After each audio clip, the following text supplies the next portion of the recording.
welcome back to the channel, guys. Welcome back to another video. Thank you so much for the comments. Thank you so much for subscribing. Today, just a quick channel update on the new daily car that I've purchased over the last couple of months. And just to let you know, guys, I still am in the E60.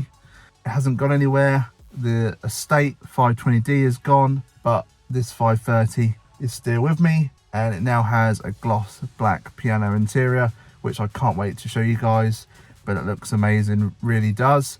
So without further ado, let's introduce the new car to the channel. Enjoy, guys.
So there you go, guys, my new 120D Shadow Edition. I know it's not an M140i, but it's all about economy for me. My daily driver for commuting to work. I work full time, and also it's going to be good for doing a few F-Series mods on, a few how-to videos, servicing, etc, etc. Going forwards, I'm still going to be carrying on with the E60, and I've also bought a house as well. So a lot of things are going on in the background. Let me know in the comments, guys, what do you want to see next. I'm happy to do some more vids on the E60. I'm happy to do some vids on the F-Series. And if you want to see any more content with any other cars, let me know, because if I can find a cheap BMW to show you guys some content on, I'm happy to buy it. So let me know in the comments down below. Thanks so much for watching, guys. I'll catch you in the next one. Take it easy, like and subscribe, and I'll see you later.